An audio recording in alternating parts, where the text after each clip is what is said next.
They say hindsight is 20/20ths. Looking back, I can see all the little signs, the subtle shifts that I initially brushed off as nothing. My wife, Sarah, and I had been married for 8 years. We weren't just husband and wife, we were best friends. We built our life together from scratch, shared every dream, every fear, or so I thought. It started innocently enough. Sarah reconnected with an old friend from college, Alex, on social media. At first, I was happy for her. She'd been feeling a bit isolated with her new work-from-home job, and I thought having a friend to talk to would be good for her. They started messaging, then calling. The calls got longer, happening late into the night. When I'd walk into the room, she'd quickly end the call or lower her voice to a whisper. "It's just Alex," she'd say, with a dismissive wave of her hand. "You know how he is, always rambling," but a knot of unease started to form in my stomach. She started mentioning Alex's name in every other sentence. "Alex thinks this," or "Alex told me that."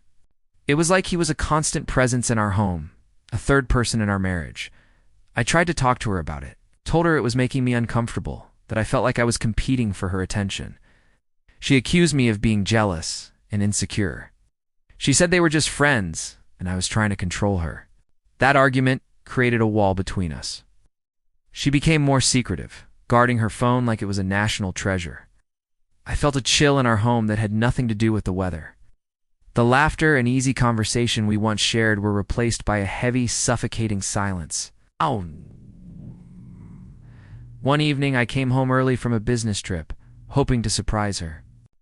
I found her on the couch, phone to her ear, a radiant smile on her face that I hadn't seen directed at me in months.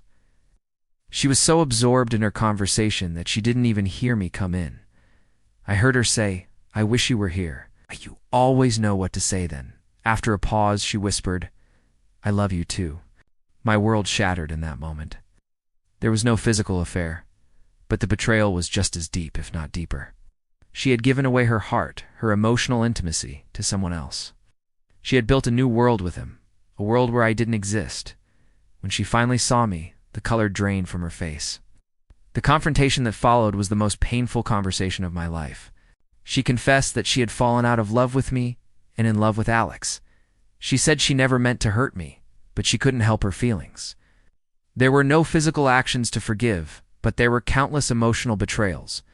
The shared secrets, the late-night confessions, the "I love yous" whispered to another man.